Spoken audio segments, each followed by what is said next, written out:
RM classes में आपका स्वागत है। आज हम क्लास 8th के चैप्टर 1 रेशनल नंबर पे डिस्कस करेंगे। रेशनल नंबर क्या होता है, इसके कौन सी प्रॉपर्टीज़ होती है, कौन कौन सी प्रॉपर्टीज़ ये फॉलो करता है, किस रूल पे फॉलो होता है, किस रूल पे ये फॉलो नहीं करता। आज हम उसके बारे में जानना शुरू करेंगे। सबसे पहले रेशनल नंबर्स होते क्या हैं। What is rational number? A number in the form of p upon q where p q are integers and q is not equal 0। A number in the form of p upon q, ये कह रहा है कि एक ऐसा number होना चाहिए जो किसी फ्रैक्शन में लिखा होना चाहिए, यानी p अपॉन q फॉर्म में। जैसे हम कह सकते हैं कि 2/3, 4/1 भी हो सकता है, या लिखा हो 0/3। तो ऐसा कुछ भी नंबर हो जो p अपॉन q फॉर्म में लिखा हुआ हो। साथ में p और q are integers, p and q क्या होने चाहिए? इंटीजर्स होने चाहिए। और q है वो 0 नहीं होना चाहिए, यानी कि न्यूमरेटर में तो 0 हो सकता है लेकिन डिनोमिनेटर में 0 नहीं होना चाहिए। डिनोमिनेटर में अगर 0 हो जाता है तो वो नंबर की एक इनडेफिनेट फॉर्म होती है जिसे हम डिफाइन नहीं कर पाते। तो q है वो नॉट इक्वल 0 होना चाहिए, यानी डिनोमिनेटर 0 नहीं होना चाहिए, न्यूमरेटर 0 हो सकता है। तो इस तरह की फॉर्म वाले नंबर को हम रेशनल नंबर कहते हैं। अब रेशनल नंबर पे कुछ प्रॉपर्टीज होती हैं जिन पे हम डिस्कस करेंगे। The some properties of rational number. First, closure property. What is closure property? Closure का मीन्स होता है कि कोई नंबर है, उसी कोई नंबर ऑफ ग्रुप है, उसी नंबर ऑफ ग्रुप के एक कोई भी 2 या 2 से ज़्यादा डिजिट को हम लेकर अगर हम उन्हें ऐड करें, मल्टीप्लाई करें, सब्ट्रैक्ट करें, डिवीजन करें, ऐसा सब करने के बाद अगर हमें मिलने वाला जो आंसर है वो भी उसी ग्रुप का मिल जाए तो वो होती है क्लोजर प्रॉपर्टी होती है। जैसे अगर मैं कहूँ कि मैंने 2 रेशनल नंबर लिए हैं, एक मैंने नंबर लिया है a, वो भी रेशनल है, दूसरा मैंने नंबर लिया है b, वो भी रेशनल है। अगर मैं इस a और b को ऐड कर दूं और इनका जो एडिशन है वो भी क्या हो? रेशनल नंबर हो, तो मैं कह सकता हूं कि ये क्लोजर प्रॉपर्टी में आता है कि यानी एक ग्रुप का नंबर और दूसरे ग्रुप, उसी ग्रुप का दूसरा नंबर, दोनों को ऐड करने पर जो सम आता है वो भी उन्हीं ग्रुप का होना चाहिए। तो हम देखते हैं, जैसे हम कोई भी, अब क्लोजर प्रॉपर्टी हम एडिशन के लिए चेक करते हैं, क्या 2 रेशनल नंबर को ऐड करने पर वो क्लोजर प्रॉपर्टी शो करते हैं क्या। जैसे हम कोई 2 नंबर लेते हैं, मैंने एक नंबर ले लिया है 1/2, एक 1/2 ले लिया, और दूसरा मैंने ले लिया है कि 3/5 ले लिया। अब 1/2 है वो रेशनल नंबर है। रेशनल नंबर क्या होता है कि p और q, यानी p अपॉन q फॉर्म में होना चाहिए, तो ये p अपॉन q फॉर्म में है, एक फ्रैक्शन के फॉर्म में। साथ में क्या होना चाहिए कि जो p है वो भी इंटीजर, q है वो भी इंटीजर, तो 1 भी इंटीजर होता है, 2 भी इंटीजर होता है। और दूसरा रूल क्या है कि q नॉट इक्वल 0, यानी कि डिवाइड में कभी 0 नहीं होना चाहिए, तो यहाँ पे 2 है वो नॉट इक्वल 0 है। सेम रूल यहाँ भी फॉलो हो रहा है, तो ये दोनों रेशनल नंबर्स हैं। अब हम इनको ऐड करके देखते हैं। तो जब हम इनको क्या करते हैं ऐड, तो हम इनको ऐड करके देखते हैं, तो यहाँ पे 2 और 4 का हमें लेना होगा एलसीएम। आपको एलसीएम लेना आता ही होगा, फिर भी मैं एक बार बता दें, जैसे ये 2 है और ये 4 है, इनका हम एलसीएम लेते हैं। तो 2 से ये 1 टाइम, ये 2 टाइम्स, फिर 2 से ये 1 टाइम, और ये भी क्या हो जाता है 1 टाइम हो जाता है। तो ये 2 2 जा क्या हो गया 4, तो 2 और 4 का एलसीएम हो गया 4। तो यहाँ पे हम कहेंगे 2 से ये 4 कैंसिल हो गया। अब एलसीएम क्या होता है, देखो नीचे वाली डिजिट का तो हमें एलसीएम में डिवाइड करना पड़ता है, और यहाँ पर जो भी हमें आंसर मिल जाता है, इनका सॉल्यूशन जो भी आ जाता है, उस सॉल्यूशन को हमें ऊपर वाले डिजिट से क्या करना होता है मल्टीप्लाई, और उसका आंसर यहाँ पे लिखना होता है। जैसे पहले मैं 2 को डिवाइड करूंगा 4 से, तो 2 को 4 से डिवाइड करूंगा 2, और 2 इंटू 1 करूंगा तो क्या आ जाएगा 2, तो यहाँ पर आ गया 2 प्लस। अब 4 को करेंगे इससे डिवाइड, तो 4 के टेबल में 4 से डिवाइड करने पर 1, और 1 इंटू 3 क्या आ गया 3, तो 3 + 2 कितना हो चुका है 5 हो चुका है, और अपन में क्या है 4 है। तो यहाँ पे देखिए कि हमने जब 2 रेशनल नंबर को सॉल्व किया तो आंसर भी एक रेशनल नंबर की फॉर्म में आ रहा है। जैसे p है और q है, तो वो p अपॉन q के हिसाब से p q, यानी 5 और 4 दोनों इंटीजर हैं, और 4 है वो 0 के इक्वल नहीं है, यानी कि एडिशन है वो क्लोजर प्रॉपर्टी शो कर रहा है। तो एडिशन के लिए यहाँ पे क्लोजर प्रॉपर्टी है। नेक्स्ट, सब्ट्रैक्शन के लिए। अब हम देखते हैं कि क्या सब्ट्रैक्शन भी रेशनल नंबर के लिए क्लोजर प्रॉपर्टी शो करता है क्या। तो सब्ट्रैक्शन के लिए क्या होगा, हम कोई भी 2 डिजिट लेंगे और उनको सब्ट्रैक्ट करेंगे, कोई भी 2 रेशनल नंबर को। जैसे मैंने फर्स्ट रेशनल नंबर ले लिया 5/4, और अब आप आइडेंटिफाई कर पाए होंगे कि ये रेशनल है या नहीं। और दूसरा हमने रेशनल नंबर ले लिया जो हो जाएगा 3/7, इन दो रेशनल नंबर को हम क्या करेंगे, सब्ट्रैक्ट करेंगे, यानी पहले नंबर में से दूसरे को हम सब्ट्रैक्ट करेंगे। तो सब्ट्रैक्ट करने पर वही रूल होगा इसका, एलसीएम। तो 4 और 7 का एलसीएम लेना है। अब दोनों को प्राइम नंबर है। को प्राइम नंबर क्या होते हैं, ऐसे दो नंबर्स जिनमें कोई कॉमन फैक्टर ना हो, तो उन्हें बोलते हैं को प्राइम नंबर्स। तो ये 4 और 7 को प्राइम है, और को प्राइम नंबर का मल्टीप्लिकेशन ही क्या होता है, उनका एलसीएम होता है। तो 7 4 जा हो गया 28। वही रूल, 4 को नीचे क्या करेंगे, डिवाइड, और जो आंसर आएगा उससे ऊपर क्या करेंगे, मल्टीप्लाई। तो 4 की टेबल में 28 आएगा, 7 टाइम्स 7 5 जा हो गया 35, माइनस 7 की टेबल में 28, तो वो आता है 4 टाइम्स, और 4 3 जा करेंगे तो कितना आएगा, 12 आएगा। अब हम इसको आगे और सॉल्व करेंगे, तो 35 माइनस 12, तो 35 माइनस 12 कितना हो जाएगा, तो 5 माइनस 2 हो गया 3, और 3 माइनस 1 हो गया 2, तो वो आ गया 23 अपॉन 28। तो ये भी क्या है, एक रेशनल नंबर की फॉर्म में है, जहाँ where p and q are rational and q not equal to 0। तो सब्ट्रैक्शन है वो भी क्लोजर प्रॉपर्टी शो करता है। अब हम करते हैं मल्टीप्लिकेशन के लिए क्लोजर प्रॉपर्टी। तो मल्टीप्लिकेशन में और डिवीजन में एक बात का ध्यान रखना कि जीरो का बहुत इंपॉर्टेंट रोल होता है। तो आपको जीरो पे भी चेक करना बहुत ज़रूरी होता है मल्टीप्लिकेटिव और डिवीजन के लिए। तो पहले हम किन्हीं दो नॉन जीरो नंबर्स पे देखते हैं। जैसे फर्स्ट हो गया मेरे पास 2/3, और ये एक रेशनल नंबर लिया, और दूसरा रेशनल नंबर हम लेते हैं 3/7। अब हम इनको मल्टीप्लाई करके देखते हैं क्या ये रेशनल नंबर आता है क्या। तो हमने इनको मल्टीप्लाई किया तो 3 से ये 3 कैंसिल हो गया, तो ऊपर बच गया 2, और डिनोमिनेटर में क्या आ जाएगा 7। तो 2/7 एक रेशनल नंबर है। अब हम जीरो के लिए चेक करते हैं। जैसे मैंने ले लिया पहले 3/7 इंटू ले लिया 0/1। हमें पता है कि न्यूमरेटर में तो जीरो हो सकता है, लेकिन डिनोमिनेटर में जीरो नहीं हो सकता। तो ये भी क्या है, एक रेशनल नंबर है। तो हम इसको अब सॉल्व करेंगे, तो जीरो को किसी से भी मल्टीप्लाई करो, आंसर क्या आता है 0। और डिवीजन में जब कुछ नहीं होता है तो डिवीजन में क्या होता है 1। तो इस हिसाब से जो ये जीरो है वो भी क्या है, एक रेशनल नंबर है।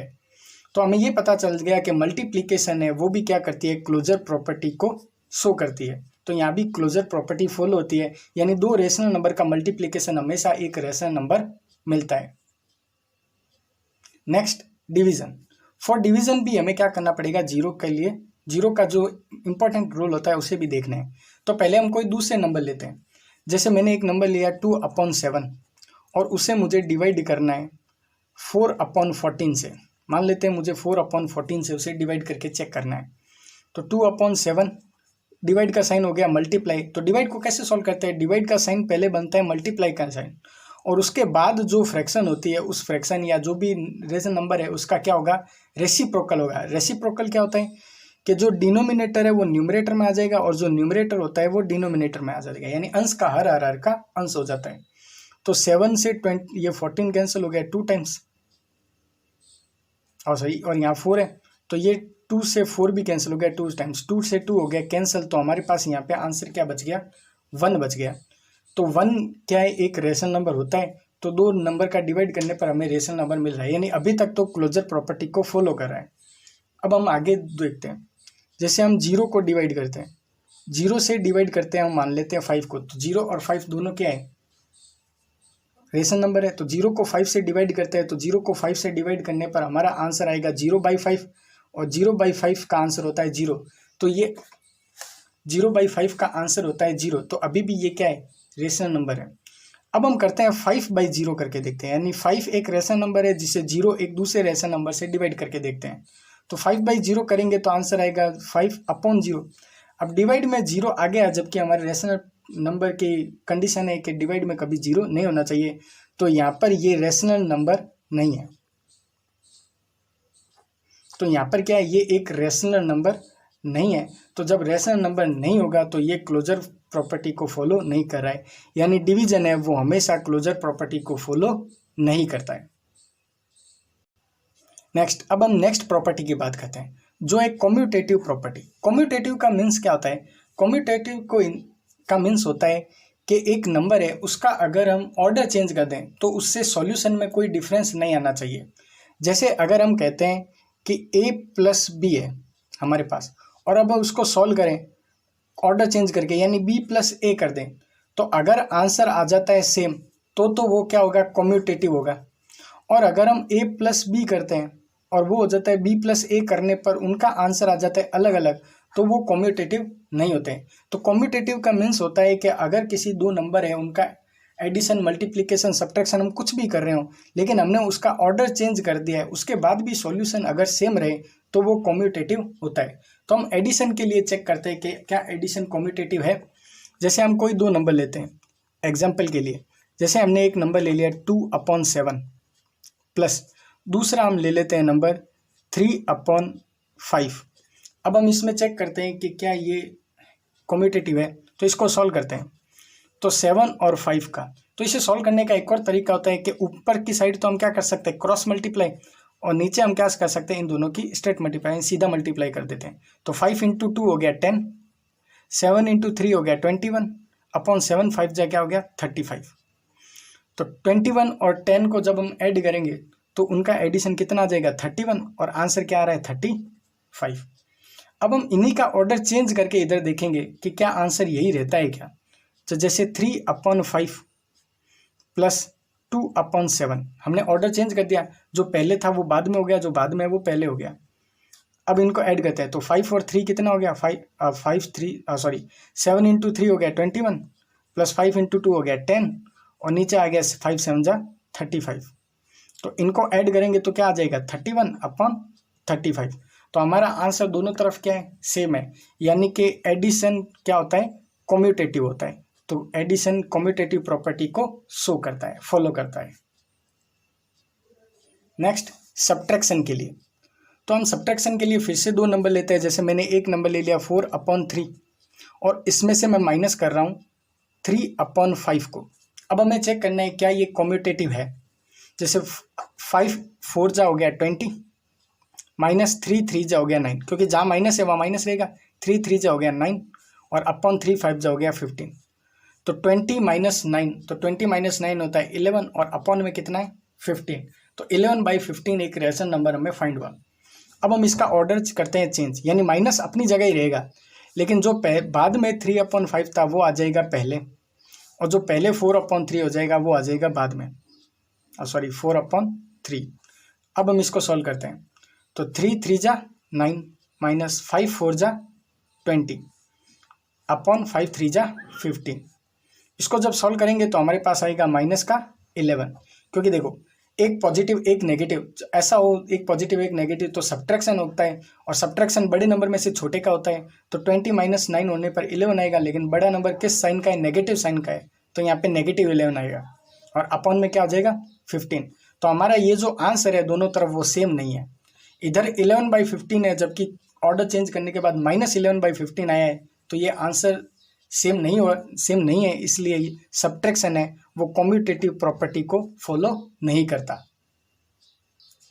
नेक्स्ट फॉर मल्टीप्लिकेशन, अब हम कम्यूटेटिव प्रॉपर्टी को मल्टीप्लिकेशन पे चेक करते हैं। तो हम कोई भी दो नंबर लेते हैं रेशनल नंबर और उनकी कम्यूटेटिव प्रॉपर्टी चेक करते हैं। जैसे 2/5 ले लिया, और सेकंड नंबर जिसको हम मल्टीप्लाई करने हैं मैं ले लेता हूँ वहाँ पे 3/2। अब हम इसको क्या करेंगे मल्टीप्लाई, तो मल्टीप्लाई करेंगे तो यहाँ पे देखो 2 से ये 2 हो जाएगा कैंसल, तो ऊपर बच गया 3 और नीचे क्या बच गया 5। तो हमारा जो आंसर है वो अभी 3/5 आ रहा है। अब हम क्रॉस का साइन तो वही रखेंगे, लेकिन जो बाद में था उसे पहले, यानी ऑर्डर कर देंगे चेंज, और 2/5 को लिख देंगे बाद में। और जब हम इसकी मल्टीप्लाई करेंगे 2 से 2 कैंसिल, तो ऊपर आ गया 3 और नीचे क्या आ गया 5। तो आंसर दोनों जगह क्या है सेम, आंसर में कोई चेंज नहीं हुआ। तो हम कह सकते हैं कि जो मल्टीप्लिकेशन है वो क्या होता है, कम्यूटेटिव प्रॉपर्टी को फॉलो करता है। तो मल्टीप्लिकेशन है वो कम्यूटेटिव प्रॉपर्टी को फॉलो करता है। अब हम डिवीजन के लिए चेक करते हैं, क्या डिवीजन कम्यूटेटिव प्रॉपर्टी को फॉलो करता है। तो हम कोई भी दो रेशनल नंबर लेते हैं, जैसे मैंने दो नंबर ले लिए हैं यहाँ पर 25/21 ले लिया, और इसको डिवाइड करना है मुझे 7/5 से। तो डिवाइड करने का रूल क्या होता है कि 25/21 है, डिवाइड को करेंगे मल्टीप्लाई, ये नंबर चेंज हो जाएगा, ऊपर आ जाएगा 5 नीचे आ जाएगा 7।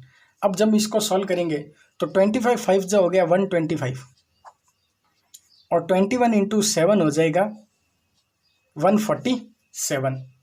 अब हम यहाँ पे डिवाइड का साइन वहीं रखकर ऑर्डर चेंज करके देखते हैं कि क्या ये कॉम्यूटेटिव प्रॉपर्टी को फॉलो करता है। तो 7/5 आ जाएगा पहले और 25/21 आ जाएगा बाद में। तो 7/5 अपनी जगह है, डिवाइड का साइन हो गया मल्टीप्लाई, और 25/21 है, ये 21/25 हो गया। अब हम इसको सॉल्व करते हैं। तो सॉल्व करने पर ऊपर तो कितना आ गया, इनका मल्टीप्लाई करने पर 147 और 5 × 21 करने पर कितना आ गया 125। तो हमने देखा कि जो आंसर ऑर्डर चेंज करने के बाद पहले जो न्यूमरेटर था वो ऑर्डर चेंज करने के बाद डिनोमिनेटर बन गया है, और जो डिनोमिनेटर था वो न्यूमरेटर बन गया है। यानी ये दोनों आंसर सेम नहीं है। तो सेम न होने के कारण ये जो डिवीजन है वो कम्यूटेटिव प्रॉपर्टी को फॉलो नहीं करता है। अगर आपको ये वीडियो अच्छा लगा है तो इसे लाइक करें, शेयर करें और हमारे चैनल को सब्सक्राइब करें, और हम आगे हाजिर होंगे ऐसे ही नई और प्रॉपर्टीज़ के साथ। Thank you.